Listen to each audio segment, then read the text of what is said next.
नमस्कार मु बनिता आसतु आज गप शुणवानी आज आम कथा बा रिलेशनशिप उपरे गोटे हजबैंड आ वाइफ विषय आग को सावित्री आसूची आपण थंबनेल देखिए क्लिक करछंती एमिति कोन मैडम कहिसंती बुझी पारुची।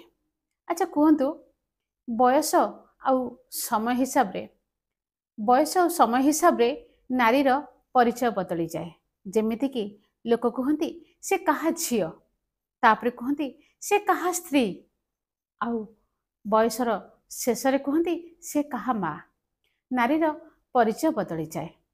मथारे सिंदूर हाथ में शंखा पादरे गोड़ मुदी लगे से नारीर परिचय को बदल दिए। स्त्रीर हाथ किंतु शंखा स्वामी नारे, स्त्रीर मथा किंतु सिंदूर स्वामी नारे, स्त्रीर गला किंतु मंगलसूत्र स्वामी नारे। गोटे स्त्री पाई ता स्वामी देवता। आधुनिक जुगरे ए कथा को गोटे नारी मानु बा न मानु यह ही सत्य। सावित्री अमावास्या रे आपण तांको पूजा करती मुंडिया मारती सम्मान दियंती कौन पे ताहले? अच्छा कहतु तो गोटे झीर टाइटल बदली जाए, गोत्र भी बदली जाए, रूप भी बदली जाए, परिचय पत्र भी बदली जाए। कहा पाई? एई पतिदेवंक पाई। ताहले पतिदेव देवता हेले ना नहीं? जदि एई मनोवृत्ति आम भितर न रहिबो ताहले दिनक पाई सावित्री करबा कोनोसी दरकार नहीं।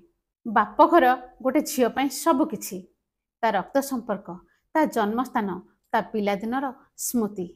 किंतु बाहाघर परे केबे थरे लक्ष्मी पूजा बा माणबसा दिन बाप घरे रहिकी देखुंतु तो आपण निजे बुझीजिबे सेठी पूजा हेतिबा लक्ष्मी ठाकुराणी को भोग भी आपण को खाइबा को मिलबनी।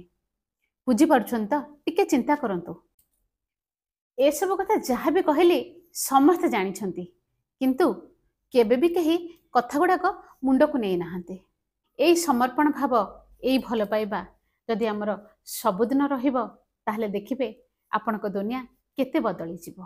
ताहले रहुची आज पई एतिकी। जदि भल लागिला चैनल को सब्सक्राइब करिवे, लाइक करिवे और शेयर करिवे।